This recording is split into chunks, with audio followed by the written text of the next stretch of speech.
Hello and welcome. What the story say? Long time in a see you. Welcome. Come in and sit down. This is where we talk stories. We talk about our family histories, our whispered stories, our long lost and sometimes forgotten tradition. And as we say in the village, come in, sit down, loud talk story. It is said that every village has had a bad man or got a bad man. I was thinking, who is Buxton bad man? When I say bad, I mean notorious, threatening. Mhm. I mean bad in the way good, because we have that kind of saying. He bad, I mean he really good. Not that kind of bad man. I mean bad man. Bad man would have pulled the 22 cutlass. For those of you in a Guyanese, a cutlass is a big knife. Just chop grass and things. Yeah. They get some people so crazy or they're so bad when they get into conflicts, they take out the 22 inches and they would wave it and stuff. Mm-hmm. When I think bad man, I think about the guys on the street who hustling to fight. You know them ones who just hampers it, show off the muscles, take off the shirt. They get a fight with somebody, they take off the shirt and they're sparring up and they're walking up their little fist and so to fight. And then when the crowd is drawn, sometimes the bad man can't beat the other person, but he's still, flaring up and carrying on. And then he would say, "Yeah, hold me back, hold me back." And then he don't take off his clothes, his shirt, and he trying as if he gonna attack, but he praying to God somebody hold him back. And some of them just actually say, "Hold me back." Yeah, I know them story, right? Mm-hmm. Them is the kind of bad men I know. But they get a man that people would think is a bad man, but I think this man was misunderstood. Sambritas. Yeah, I think Sambritas was a bad man. I think so. I think Sambritas was misunderstood. And cousin Enid London told me a story about Sambritas. So I'm going to play that story sometime in the future. But right at Sambritas, I think was his son is Seatred. I think Citrus was a proper bad man. And don't talk about Eyelash. Eyelash was bad man for choke, for choke, for choke. Yes. So we are going to talk about the bad man them in my village. When you go down Boxer Millwalk Road, who is the bad man? Yeah, I'll talk the things. Friendship Road, Brush Down, Company Road. Front, middle, and back. Yeah, I'll talk the bad man them. Who was the bad man of the village? If you're not from Guyana, you're not from my village, Buxton, think about your own village. Who is the bad man then? Today we're going to talk about village life, but I'm going to talk a story that I read as a child. I'm revisiting the story because I want to see if there's anything I missed. And like I said, I'm talking about culture and our traditions. And sometimes these stories reveal village life, peel back layers that we can understand because many of our children have never lived village life. These kids live overseas. They don't understand anything about village life. And it's up to us to share. Sometimes I can pull from my own life. Sometimes I have to pull from literature. So we're going to talk this story today. I'm going to use English and Creolese. For those of you who are not Guyanese and you look at me and you hear me speak, the strange thing I'm talking sometimes is Creolese. Get used to it. You get to hear the authentic language of the people. I code switch. And why do I code switch? It's to show the richness of the language. Sometimes I can't help but code switch and go to Creolese because it's a language of my heart. It's my first language. So I can get very expressive in that way.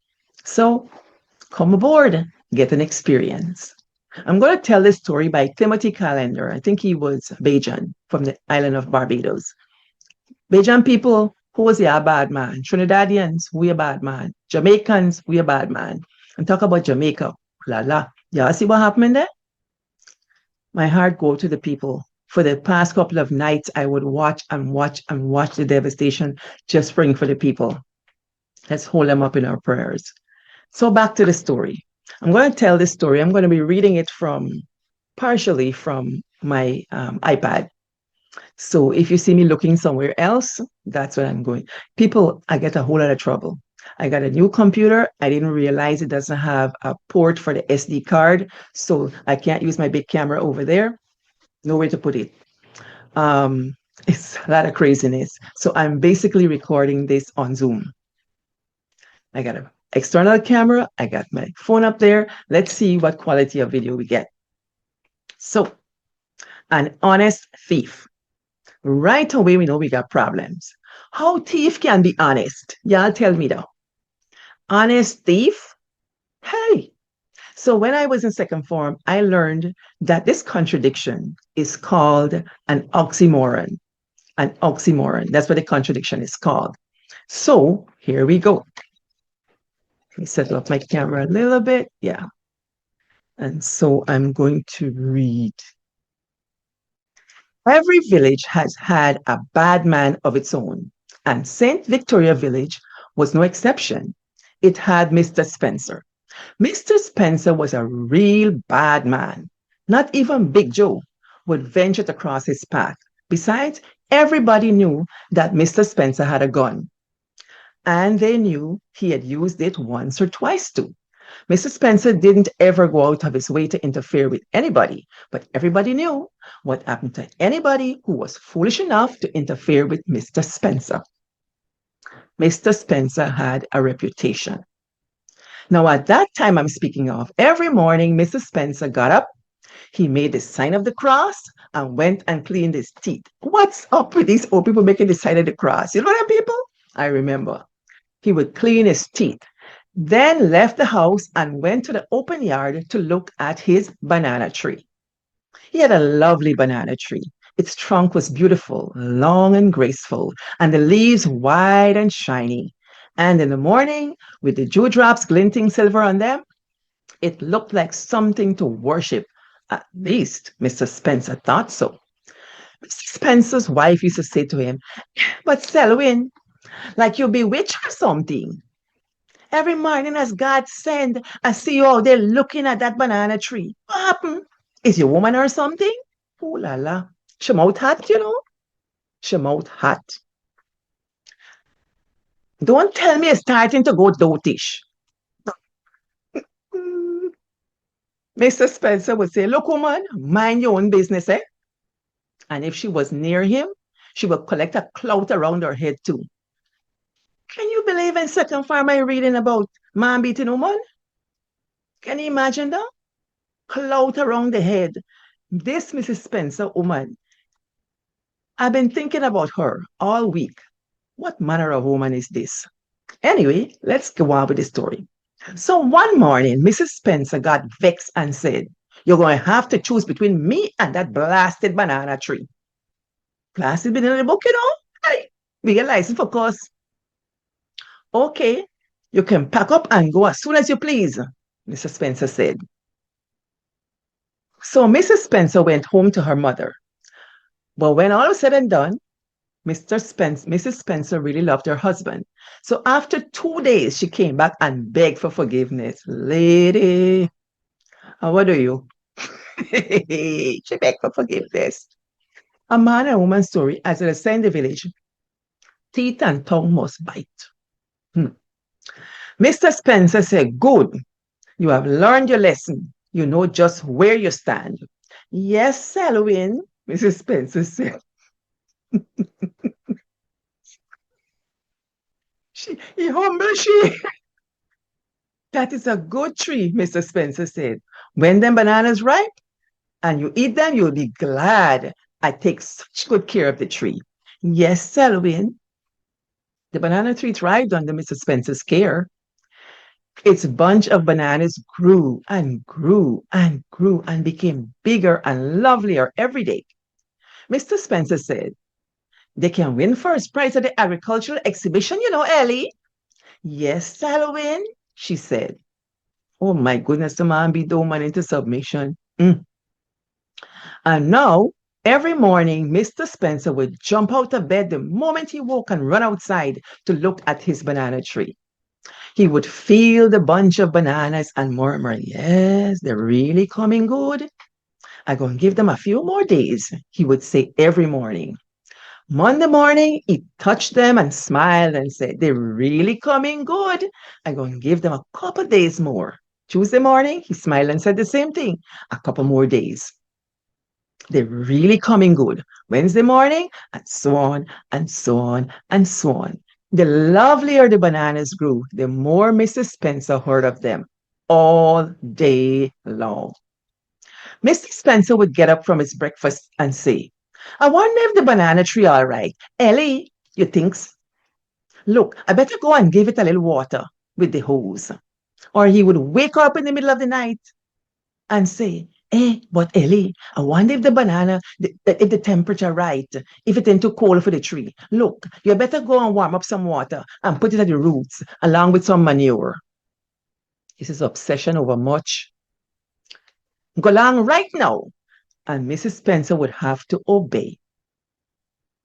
Banana whooped. One morning, Mr. Spencer came in from the yard, and as usual, he said, Ellie girl, them bananas really lovely now. I think I'm going to pick them in a couple of days. Always a couple of days, she said, very peeved. Man, why you don't pick them now? Pick them quick before you lose them or something. You ain't even got no paling round the yard. Suppose people come in here one of these nights and thief them. Thief which? Mr. Spencer said. Thief which? Thief which? The truth was, nobody in the village dared steal Mr. Spencer's bananas. For, as I've mentioned, he was a bad man. Then one day, story changed. Another bad man came to live in the village. Well, you know, old people that say, two man crab can't live in the same hole. Just like how two bad men can't live in the same village. This bad man came. He was the biggest and toughest man anybody had ever seen. He had long, hairy arms and a big square head and a mouth wide. And his name was Bulldog. Everybody said, one of these days, Bulldog and Mr. Spencer gonna clash. Two bad men can't live in the same village. And they told Spencer, Bulldog will beat you. Now, here's where I get a problem. These people, why they got to go and, egg on people? So this is the part that, village people do that. They go and tell Spencer. Spencer said, beat who? Beat who? Beat who? Mr. Spencer. He always repeated everything 3 times when he was indignant. And Bulldog says, who is this Spencer? Show him to me. So one evening, they took Bulldog out by Mr. Spencer's. And he came up where Mr. Spencer was watering his tree and said, you is this Spencer? How that get your business? Mr. Spencer asked. Well, this is how. If it's you, Spencer, man, I can beat you. Bulldog always came straight to the point. Who says so? Who says so? Who says so? I say so. And may I ask who the hell you is? Spencer asked. Where you come from? You never hear about me? Bulldog said, surprised. Read any newspaper that prints since 1950. You will see that I always getting convicted for wounding with intent. I is a master at wounding with intent. I would wound you with intent as soon as I look at you. My mama, you wants to taste my hand? Mr. Spencer didn't want to. However, he looked at Bulldog up and down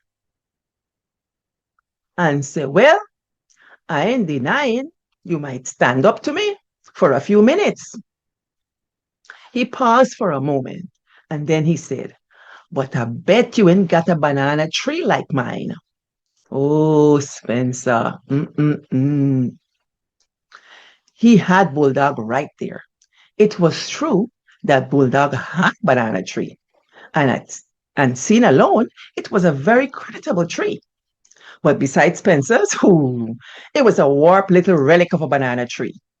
Bulldog said, man, you got me there for true. That ain't nothing, Mr. Spencer said. Look up there at them bananas. Bulldog looked, his eyes and mouth open wide. He rubbed his eyes and said, wait, wait, wait. Them is real bananas? Mm-hmm, Mr. Spencer replied modestly. Of course, they're still a bit young. So if they seem a little small, small? Bulldog said, man, them is the biggest bananas I ever seen in my whole life. Let me taste one. Which one? Which one? Which one? Bulldog didn't like this. Look, if you get too powerful with me, I bet you last the whole damn bunch. Me and you gonna get in the ropes over them same bananas, Mr. Spencer said. I can see that. And now get out my yard before I wound you with intent. With this same very chopper I got here.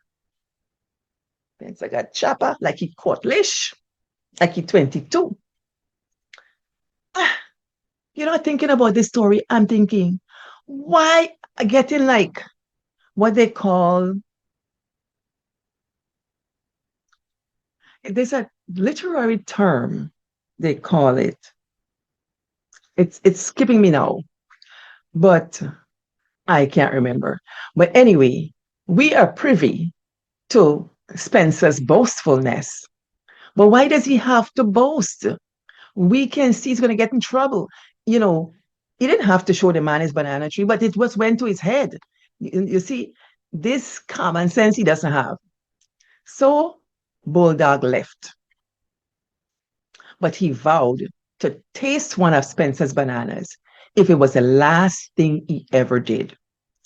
Mrs. Spencer told her husband, don't go and bring a trouble yourself with this bulldog, this jailbird. Give you a banana and settle it. Not for hell, Mr. Spencer said. If he want trouble, he come to the right place. Let me catch him wrong with banana tree. I'm waiting for he. See there? Pick the bananas and eat them all quick before he come back and thief them. No, Spencer said. I'm waiting for he. I waiting. Let him come and touch one.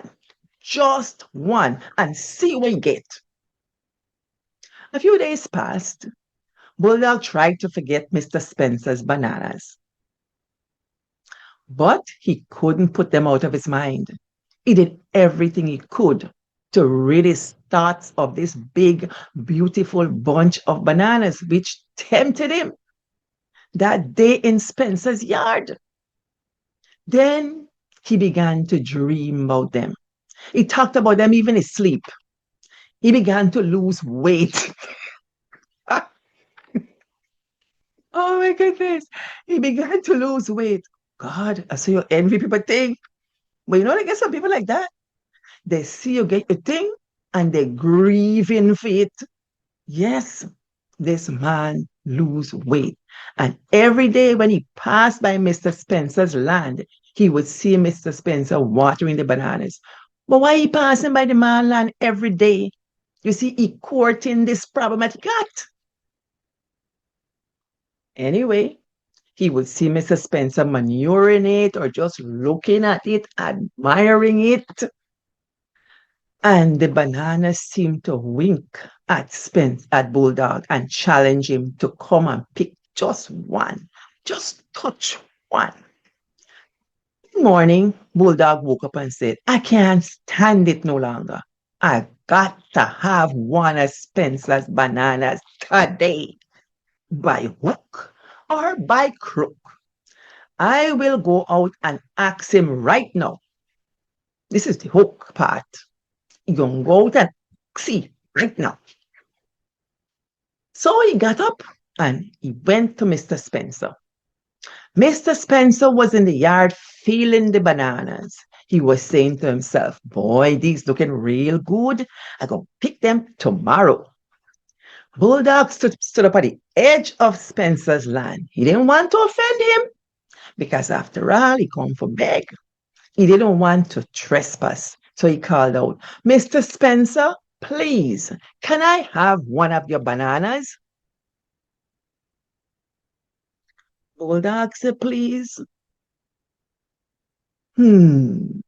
This is a bad man from jail who does wrong with intent. But I can get manners. Mr. Spencer turned around and said, look, get out of my sight before I go and do something ignorant. Bulldog said, this is your last chance. If I don't get a banana now, you're losing the whole bunch. You hear? But look at, look at. Mr. Spencer was so mad he could hardly talk. Now, Bulldog was a conscientious thief. He had certain moral scruples. He, he liked to give his victims a 50-50 chance. There's one among thieves. Uh, He said, I'm going to thief your banana tonight, Spencer. Don't say I didn't tell you. You's an idiot, Mr. Spencer called back. Why you don't come? I got a rifle. I will clap a shot in the seat of your pants, so help me.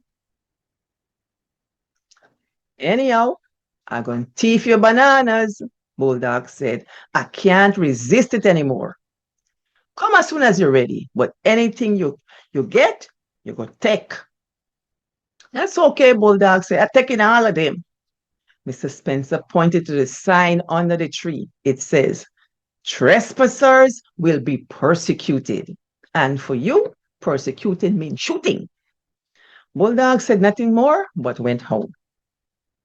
A little later in the day, a little boy brought a message on a piece of paper to Mr. Spencer. It read, I will thief your bananas. Between 6 o'clock tonight and 2 o'clock tomorrow morning. Mr. Spencer went inside, cleaned his gun. May I know if a rifle or what, but figure a rifle. Mrs. Spencer said, but look how two big men gonna kill themselves over a bunch of bananas. This woman talk truth, you know. The woman talk truth. Why you don't go and pick them bananas now and make sure he can't get them? Now all I see is two ignorant men. And you got this peacemaker in the middle who's speaking truth, but neither listening. Anyway, Tory. Woman, Spencer replied, this is a matter of principle. I refuse to take the easy way out. Well, he don't tell your own story right there. Bulldog is a blasted robber and he must be stopped. And I, Adolphus Selwyn Mackenzie, Ezekiah Spencer, is the onlyest man to do it. Oh, Bajan. Story kicking up here. He's a Bajan. Now go and buy some black coffee for me. So I'm going to drink it and keep awake tonight if I is to stand up for law and order. At 6 o'clock, Mr. Spencer sat down at his back door with his rifle propped upon the step and trained on the banana tree. He kept his eyes fixed there for the slightest sign of movement and didn't even blink. I wonder how he accomplished that monumental feat. But as the story goes, as some tell you, as me buy him, some me sell him. It was a lovely moonlight night. If he think I'm making sport, let him come. Let him come. Let him come. 7 o'clock, 8 o'clock, 9 o'clock, 10 o'clock, 11 o'clock, 12 o'clock, and no sign of Bulldog. And Mr. Spencer hadn't taken his eyes off the banana tree, not even once. In the moonlight, the tree stood there lovely and still. The bananas glistened. Mr. Spencer said, they're real good now. I'm going to pick them tomorrow. Without fail. Mrs. Spencer said, look, Selwyn, come let me go to bed. The man ain't a fool. He ain't come in. Ain't 2 o'clock yet, Spencer said. And all the time, Mrs. Spencer kept him supplied with bread and black coffee. He took his food with one hand and disposed of it without ever taking his eyes off the tree. The other hand kept on the gun, finger on the trigger. He was determined not to take his eyes off that tree. 1 o'clock, no Bulldog. 1:30, no Bulldog. 1:45, no Bulldog. Mrs. Spencer said, the man ain't coming, let me go to bed. It's 1:45 now. We may as well wait till 2 and don't know, Mr. Spencer said. 1:50, no Bulldog. Hell, this is a waste of time, Mr. Spencer said. 1:55. At 1 minute to 2, Mr. Spencer looked at his watch to make sure it turned 2. And he turned his head and said to his wife, but look how this damn vagabond make we waste we time. Then he looked back at the banana tree. He stared, mouth wide open. The banana tree stood there, empty. The only indication it had once proudly displayed its prized bunch of bananas was a little stream of juice that was dribbling down from the bare, broken stem. And the teen didn't bend and the story end. That is the story of the honest thief. What y'all think? Can thief be honest? Now, these two, you know, I think of two people who so entrenched in their ways, nobody wants to give. So they both said they have morals and principles. Whose side you on, Spencer or Bulldog? Let's say go for Spencer. Spencer had his tree. He raised it. He was proud of it. He has a right to a banana, right? But somehow I think Spencer boneheaded it. Pride. It's such pride. Can you be so proud that you can't even share with somebody that you don't even really know? Where is kindness to someone or like generosity, let's say? Because the man entered the village, yes, he's known to be a bad man. They talk hard and talk big and stuff. Caribbean people just do that. They call braggadocio. Braggadocio, they're gonna bad up and everybody something bigger than anybody else, something, everybody something newer than somebody think. You got that kind of thing. And bad man just talk so. But at the end of the day, they just kind of make up, hey, boy, they gave me the thing now. All right, and check me later. But not this Spencer. He wasn't giving not one piece. And Spencer mind bad, He mind bad. Because look how he maltreat his wife. Club as she had back as she head when she talked to him about this thing. So you get a little bit of meanness in him. Not a little, a lot. You got to have a lot to be a bad man.